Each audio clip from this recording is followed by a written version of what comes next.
The first meeting is really a get-to-know-you meeting. We're going to sit down. Typically, the meeting will last about an hour.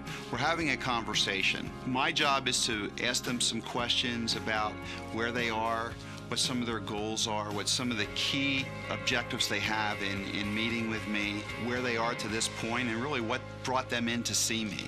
And now I'm at the point in my career where I have a lot of people that are dependent upon me to provide them with all the guidance and all the advice that we do on a day-to-day basis.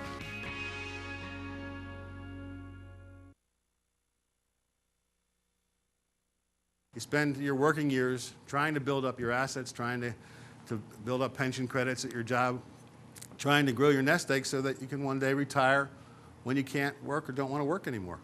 And that's a period followed by phase two, which is retirement. And your priorities in these two phases are very different, but many times we see people don't make that shift and they still act like they're in phase one when they really should be acting like they're in phase two. We're going to talk to you about what we commonly refer to as the second half of the game. And what I mean by that is you're working your entire life towards retirement, and I'm assuming that most of you are, at that age where you're starting to consider some of your options as you move into retirement. And as you do that, you're moving from what we call the accumulation phase of your life, where you're accumulating your assets. Maybe you're participating in your company's 401k, maybe you're contributing to an IRA account or a Roth IRA account or some type of retirement vehicle. And now, as you retire, you're transitioning into the distribution phase, or the part where you're going to need income in retirement. So we're going to talk about some different ways to do that with an emphasis on Social Security.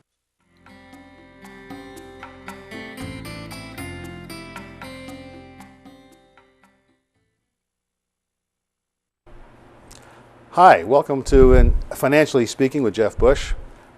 Today's show we're going to talk about something that's very important to our clients and important to people in general who have any hope or a plan to retire. And we'll get into that a little bit about some planning techniques that we use. And Jeff, glad to see you're here, and I know you're excited to talking about accumulation and distribution. But hello, Barry, and welcome to the show. We're back here again for another exciting Financially Speaking show. We're really hitting a groove here on TV. It's not only are we seen here in Pottstown on PCTV, but the show's also being streamed on the PCTV website, and we're putting the show on our website as well. So it's exciting to have all this information out there for everyone to see. So it's great to be here again in the PCTV studios, and we really have an exciting show today. Great. And before we get into the show, I just wanted to give you a chance to talk about some of the things that go on in the community here in Pottstown, things that you're involved with, things that are important to you and your family. Okay. Any little idea about that? Yeah. Well, one thing that I've been doing for the last 5 years is I'm the president of the Tri-County Swim League, which is the summer swim league here, and we have over 1,200 swimmers. And here we can see a clip of me at the championship meets, which we show right here on PCTV. So we have over 1,200 swimmers of various abilities.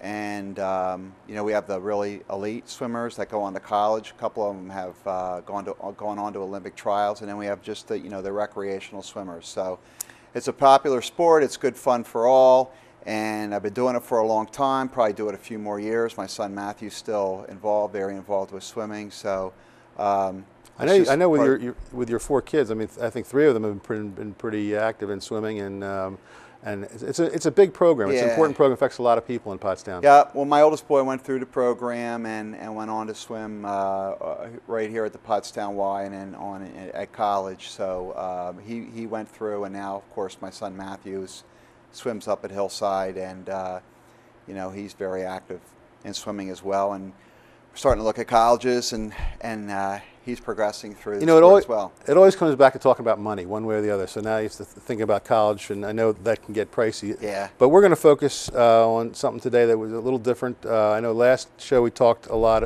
about Social Security, and we got a lot of good response. That people were very interested because we're helping a lot of people find benefits in Social Security that they didn't really know they had.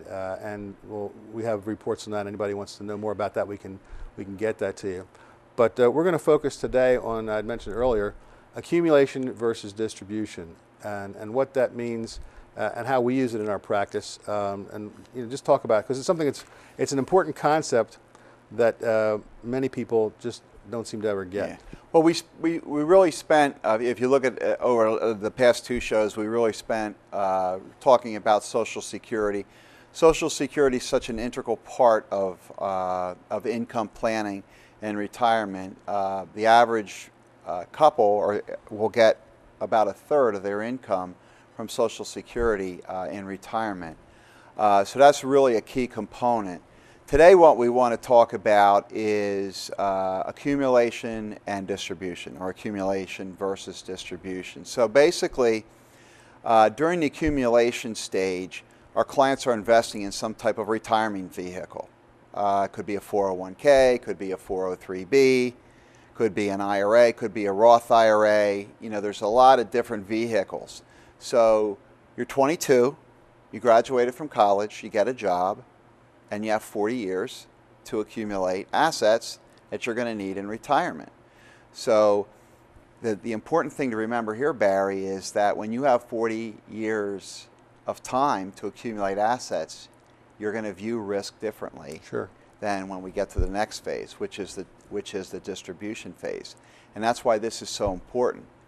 The other thing that I think is worth mentioning is that when we talk about accumulating assets and how you best do them, the markets that we live in today, particularly the stock market, this is not your father's stock market. The stock market has been experiencing extreme volatility. If you look at, we always use the mountain charts, where you see the ups and downs of the market. Well, if you look at the mountain chart over the last 20 years, that mountain chart looks vastly different than it did the 20 years prior to that. So we view risk differently in the accumulation phase of life than we do in the distribution phase. Okay, so quite simply, if you look at the accumulation phase, that's the first half of the game. Mm-hmm. And the distribution phase, that's the second half of the game. Well, that's a good point, and I know we've talked about this. In fact, I think there's a visual we have of somebody looking at Mount Everest, and that's kind of like when you're 22 years old, you're going to climb this mountain, and just to kind of make it in real terms, mountain climbers, there's a lot of risk in climbing any mountain, particularly Mount Everest, and the odd thing about it though is that the biggest number of accidents, the largest number of fatalities, they don't really happen on the way up the mountain. 80% of the fatalities and major accidents happen to people on the way down. And it's kind of an analogy for what accumulating your assets, well, you can manage those risks a lot better because you're 20, 30, 40, 50 years old. The market is fluctuating. We know that. It always seems to fluctuate. But over the long term, historically, it's given back a lot more return than you would ever get by putting it into something safe like a CD or in the bank. So the problem is for people is they get used to doing it that way. They get comfortable putting money in the market over the years. They're working, so they got a paycheck. But then they reach the top, and now it's time to retire or getting close to retirement. And life is different because now they have something to lose. And that's why the accumulation phase and the distribution phase are very different animals. And a lot of people just don't get that and need help with that. Well, yeah, there are a couple different things. Well, first let's mention our free report. Okay, great. We're offering a free report today. It's called Accumulation versus Distribution, the different strategies that you can use. So if you want a copy of our report, you can simply give us a call. Our phone number's up on the screen, or you can send me an email. The email address is up on the screen. And just send that to us, and we'd be happy to get this free report out to you. It's just going to go into a lot more depth than we're going to be able to do today on the TV show. But anyway, Barry, when you look at the accumulation phase, we have another concept that we use in our practice, and it's called sequence of returns. And basically what that means is, we talked about the 22-year-old who's got 40 years to accumulate assets in retirement. Well, during those 40 years, there's going to be a lot of ups and downs in the stock market. And that really doesn't matter much during the accumulation phase. The end result is, well, what's the total average return going to be over that 40-year period of time? Okay, so we know, and I think we have a chart inside this report where we invert the returns. So in other words, in one model, we have a significant downturn in the beginning of the 40-year period, and in the other model, we have the downturn at the end of the period. Right. Okay. Well, I think the concept that people need to understand, I think Will Rogers said, I'm concerned about the return on my money, but I'm more concerned about the return of my money. Right. And so people get kind of enamored and say, oh, I'm making 10% in the market, I'm making 12% or 8% or whatever that is, which is fine.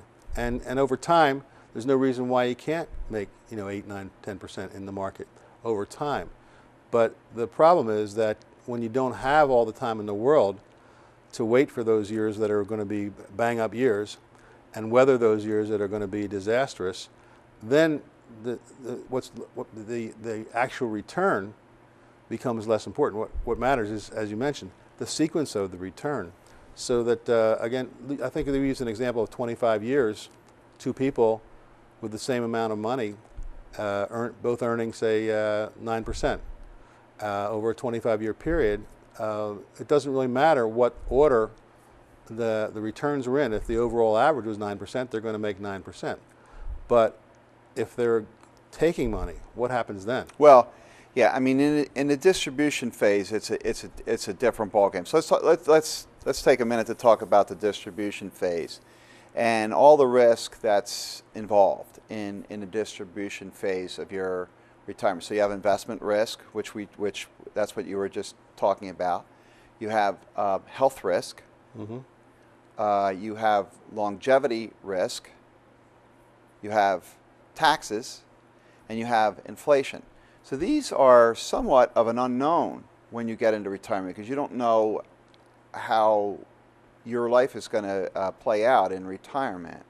So what's important is, and the way we do our planning is we try to build as many guarantees on the front end of your retirement as we possibly can. That way, as we progress through the back end and we start to face some of these risks, health risk, investment risk, inflation, so on and so forth, then we've got the assets in place to give you the income that you need. Because what's going to happen, Barry, when you're into that distribution phase of your retirement, and we talked a lot about Social Security in our previous shows, you're going to get about 1/3 of your money from Social Security. You're going to get a pension, maybe, hopefully. Yeah. And of course, pensions are different today than they were 30 years ago, but they're still there in a lot of cases. So the rest of your income is going to come from these assets that you've accumulated. So we have to make sure that we're addressing the risk when we go to put those assets into play, so that we can make sure that we've got as much security and certainty as we possibly can in retirement, in that distribution phase. Yeah, I guess it's kind of like if you use a sports analogy, if you have a good team, probably at the end of the year, if you play 20 games, you should win 10, 12 games. Maybe you get really good and win more. Maybe you have a few bad breaks and you lose less. But if you're betting everything on one game, say you're either going to have a winning season or a losing season, well, then it's a different ball game. Yeah, it is. It is. And I think the other thing that, again, to use in our sports analogy, is when you look at this graph that we have up on the screen here, and retirement is right at the top there. So you got your accumulation phase. That's while you're working. It gets you to retirement, and then you get into the distribution phase, or as you said earlier, that's climbing down the mountain. But what's important is the accumulation phase. That's the first half of the game, and really what you're doing is the whole first half of the game, you're preparing for the second half of the game. You're preparing for that distribution phase, and the better prepared you are, the more secure of a retirement that you're going to have. Absolutely, and if you think back when the market had its horrible correction that we went through in 2008, if you were 20, 30, 40 years old, you didn't like it. You didn't like seeing your accounts drop, but you were adding money in and you weren't depending on it for a living. But people who were, say, 55 when that happened in 2008, they're still, they're still reeling, and we don't know when the next 2008 is going to be. That's the risk of the order of return. The sequence of returns. Sequence of return, right? Yeah, you're right. And I think that the probability of that happening again is significant. Like I said earlier, this is not your father's stock market. We're seeing wild swings in the market. Not so much recently. When I say recently, the last year or so. But when you look at, if you look at just 2008 and 2009, you saw a lot of volatility. Even 2011, that was a flat year, but there was extreme volatility in the middle. We had wild swings where the market would move, 300 points in one day to either side, and it's not like we're on this slow, steady climb. There's a lot of volatility. So the whole key here is how you manage that, and the way that you manage it is you make time your friend. Exactly. And if you can make time your friend, then you can have the markets work in your favor. So what's really important is during that accumulation phase, you want to have yourself, number one, you want to participate. So that's one of the key points I want to make here. You want to be in the game. You want to be participating in that 401k at work. Maybe your employer matches your contribution. So you want to make sure that you're contributing to the extent that you can. If an IRA is appropriate, you want to make an IRA contribution. Roth IRAs are wonderful. That's actually a subject for another show, really, Roth IRAs. But that's a way to get tax-free money into your account. So we love Roth IRAs. Again, the important thing is you want to be participating. You want to be in the game. And then once you're in the game, you want to make sure you're invested properly. So if your time horizon is 40 years, even 30 years, or 20 years, well, then you can handle equities. You can handle volatility. Because over time, and statistically this plays out, the market will go up over time, so you can handle the risk. But again, as you're saying, you have to have a plan where if you're going to be taking income, especially in the first 5 or 10 years, you can't have that income be subject to the whims of the market, because you may have a horrible 5 or 10 year period and you're taking money from it, and what have you got at the end? So we kind of like to talk about doing it in stages where it's like assigning an employee a job. So you have different assets that you look at and say, okay, well this asset, what is that asset's job? Yes. Okay. Exactly. So, and that's a subject for another show too. We have our income. We have our model. We use the asset cycle portfolio. You're right. That's a subject for another show. But you're right. When you're in the distribution phase, you're really shuffling the deck, and you're making those assets work in a different manner than you did during the accumulation phase, because now you can't handle all the risk that you previously were able to handle during the accumulation phase. I think back to one case in particular where we had a client who literally retired in November of 2007, which was almost in conjunction with the absolute peak of the market. And he was happy. He was really thrilled, right?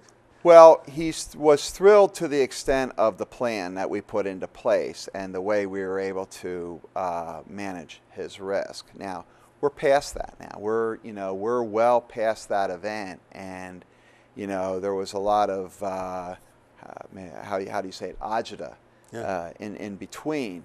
but we were able to have guarantees put into place, and that really prevented him from pushing the panic button. I guess that's the best way to say it. So if we can prevent our clients from pushing the panic button when the market's going down, that's a really, really good thing. So he did have assets that were in the game, so to speak, in the market, and they went down significantly. But he had the time to come back with those assets because he had other assets that were guaranteed and were providing him income. So we're going to talk about that in that free report. So I'm going to encourage the viewers out there, if you're interested, call our office, send me an email, and we'll get this report out to you. It talks about accumulation versus distribution, and it's a good way to sort of position yourself to have a secure retirement. The other thing that I think is important to mention, Barry, is not only do we do TV, but we also do public seminars. Oh yeah. We've been doing public seminars. You and I have been doing public seminars since way back in 2001. Actually, we could probably even go back a little bit further, right. Back into 2000 if we really wanted to dig a little deeper into the archives. But so we've done several hundred of these events. So we've got a couple events coming up. We got the dates on the screen here. So talk a little bit about this seminar, because we're talking about accumulation versus distribution, which is we touch on in the seminar. But this seminar is going to focus on what? The seminar focuses on Social Security. But Social Security is part of accumulation. It's part of the income planning. But we're really focusing on Social Security. So we've got a couple public events coming up. Give our office a call. Send me an email. We'll get you on the guest list. And and the seminar is a lot of fun. I'm going to tell people that when we do a seminar, it's not particularly dry. We have a little fun with it. People enjoy it, and it's an educational opportunity. We don't sell anything, and people are not obligated to do anything. It's a great way to get a message out. Okay. All right. So Barry, time just flies by when we do these shows. So I want to just put a wrap on our show here today. Again, to get our free report, accumulation versus distribution, if you could give our office a call or send me an email, and we'll get that report out to you right away. It's one of our white papers. We have a public event coming up. We have those dates and times on the board. But anytime you want to give us a call or send me an email, we can answer any question that you have, not only about this show, but just about information in general. So anyway, it was nice to be here with you again today, Barry. Always a pleasure. Always a pleasure. You and I have been working together for a long time, and it's been quite a joyful ride. We've been able to help a lot of people. So stay tuned for another exciting edition of Financially Speaking with Jeff Bush, and hopefully we'll have some more good information to share. Great.